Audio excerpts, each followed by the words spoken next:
sound the drum, see the merry dancers come, tapping heel, tapping toe, skipping up and down the row. We can dance quick and light, spinning left or spinning right, or we can dance throughout the night till morning sun is shining bright.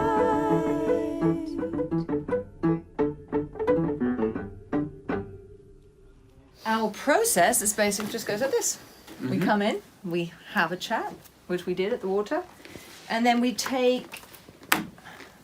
Eat some peanuts. We eat some peanuts. Peanuts and peanut butter basically fuel this project. We just look for a song. I don't come here already with the songs in mind. Right at the beginning of this project, we did sit down together and we looked through some of them, and we noted which ones might be good. So we sort of go back to them. But otherwise, we just find one that looks good. And I try and get a variety of songs from different seasons and different, he has lots to do with nature. So we've got different birds coming up in the songs. What birds have we got? The cuckoo, several times. Woodpecker. The woodpecker we did yesterday. The robin, I think maybe comes into one of them. Involved. Yeah. And a birthday, we have a birthday song as well. Yeah. That's a fun one. Yeah. Yeah, we did. Yeah, we did that one. Bells, I think we... What did we do this? Glockenspiel. Ding, dong, ding. It's, Is that it? Tiny... And then there's the different times. 6 Oh, o'clock. God, that's a long one, huh? And then the chiming bells according to the... according to the time. Yeah. Should we try it? Oh my God. Middle size, great big. So it's tiny With the bell? different bells. In the Pentatonic, we limited ourselves to just piano and voice to just try to keep the, keep the process very streamlined.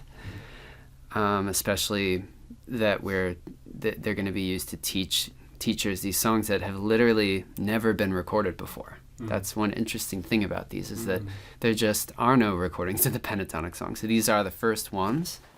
So then the next step is we go to the piano, we figure out the melody.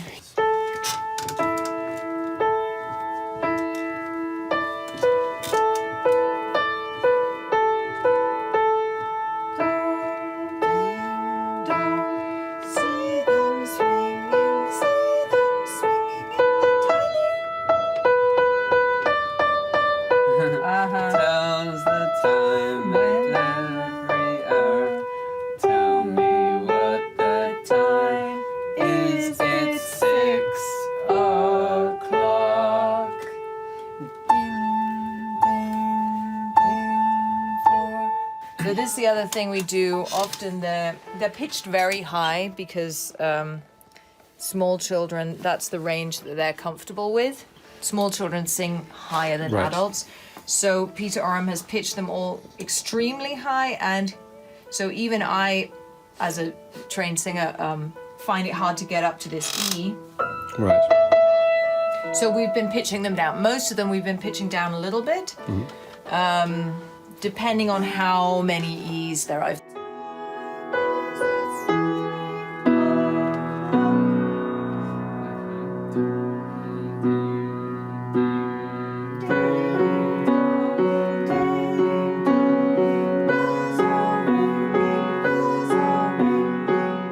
Yeah, so the pentatonic scale just means that there are 5 notes in the scale. We have an octave scale, which means that there are 8 notes. I mean, those who have grown up in the Western musical tradition, we're used to there being 8 notes. Yes, on the pentatonic scale, there's only 5. Okay. So in a major scale, we have a pattern that goes whole step, half step, whole step, whole step, whole step, half step. And these half steps are very dissonant sounding. They create all of the tensions that we're used to hearing in Western music. And without them, we have just basically a constantly harmonious options of notes to choose.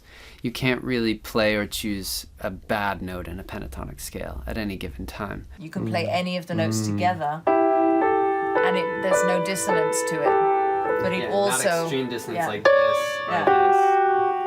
Yeah, and it's also there isn't that much in the way of like a feeling of resolution or conflict. So like yeah, I went here, but I could just as easily go. It doesn't really matter. Like I can end or start on any note, and you're never like, oh, I wish it just resolved. Like in the case of like if it was. Obviously depends on how you write it, but often he'll write it so that it really doesn't resolve. There's no feeling of resolution. In fact, there's a feeling of like, okay, now we kind of. It's the starting note, right? So he ends here on the same note as there. Right. So it invites you just to kind of like keep in that mode of singing, because that's their kind of like mode of being is a kind of play for a child never really has a beginning and an end, you know, and that's why. And ideally no conflict either. And ideally no conflict, yeah. So that's the reason why. It's conducive to a child's development is to sing these type of songs with them. So Rudolf Steiner, who's the founder of Waldorf schools, it was his observation of young children that they perceive themselves as being at one with the world. So they don't really perceive a very strong separation between themselves and the world until around the age of 9. But before then, they are very sort of attuned to their surroundings, to nature, to the relationships of the people in their lives. And so it was his opinion that singing and surrounding the children with pentatonic music at that young age, at that stage of their development, is conducive to a healthy development of their being.